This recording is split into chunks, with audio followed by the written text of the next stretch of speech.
Have you ever wondered how people sense danger long before weather apps or warning sirens? Across the world, indigenous communities have relied on deep observation of the land, sky, and sea to predict natural hazards, long before modern science caught up. For countless generations, indigenous peoples have read the subtle signs in nature. Clouds, animal behavior, the feel of the earth, to know when trouble was coming. Their wisdom, passed down through stories and practice, has saved lives and shaped cultures. Today, let's explore some of these remarkable clues and stories from indigenous cultures around the world, so you too can learn to spot nature's warnings. Let's begin with earthquakes. Imagine sitting by a river and suddenly the birds go silent, or start calling out in strange, frantic ways. In Japan, Ainu elders noticed that birds and even insects would behave oddly before the ground shook. Maybe your dog starts barking at nothing, or fish leap from the water for no clear reason. In Peru, Andean communities have long watched for restless animals as a sign the earth is unsettled. According to indigenous knowledge from the Americas to the Arctic, these are early signs that the earth might be restless. Even changes in wells, like water dropping suddenly, can hint at an earthquake on the way. In some regions, sudden drops in groundwater or strange bubbling in springs have been seen as warnings of earth movements. Now let's talk about tsunamis. One of the most dramatic clues is the ocean itself.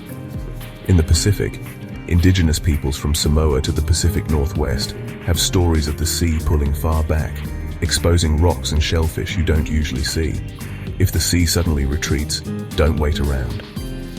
In 2004, some indigenous communities in the Indian Ocean recognized this sign and moved to higher ground, saving many lives.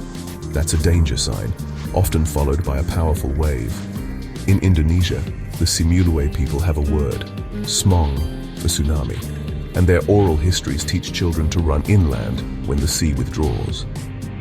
Stories from Hawaii and the Pacific Islands also mention strange sounds from the ocean, like a distant roar as a sign to head for higher ground.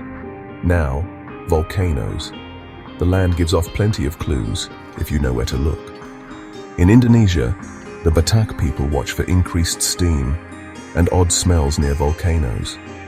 Observers from New Zealand to the Andes have noticed more steam rising from the earth, a sulfurous smell in the air, or animals avoiding geothermal spots before eruptions. Sometimes the ground itself feels warm, or you'll see new cracks forming, warning that something big could be coming. In Vanuatu, elders tell of birds fleeing and the earth rumbling before eruptions. For storms and floods, nature's signs are everywhere. In the Amazon, indigenous people watch for the way clouds gather and the sudden silence of the forest. When clouds gather in unusual shapes or the wind shifts direction suddenly, that's a hint to prepare. Aboriginal Australians read the wind and the movement of birds to predict cyclones. Birds might fly inland, and even tiny ants will climb to higher ground before the rain buckets down. The Maasai in East Africa watch animal migrations and insect behavior to anticipate floods. Watch the rivers too. If water rises quickly or changes color, floods could be on their way. In Bangladesh, riverine communities notice floating debris and sudden water changes as flood warnings. Landslides also have their signs. In the Andes, people keep an eye on the ground for cracks and listen for the sound of shifting earth. Elders talk about trees leaning at odd angles, or unexpected water trickling where it never did before. In Nepal, Sherpa communities listen for the groaning of the land before a slide. Sometimes the land groans or makes odd noises, nature's way of saying move away. In Papua New Guinea, stories warn of sudden silences and strange animal calls before landslides. Even drought has early warnings.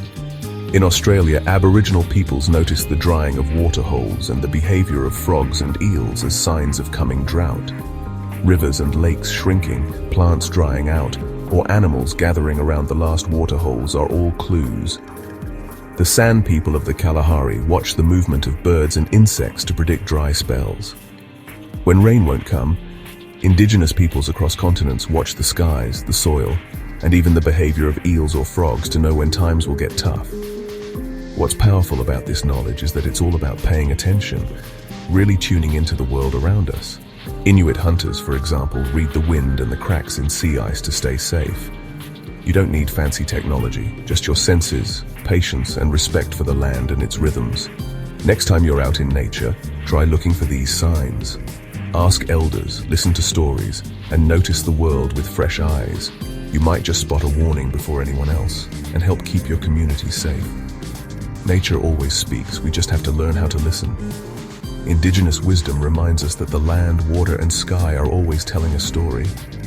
Matewa, and stay safe out there, wherever you are in the world.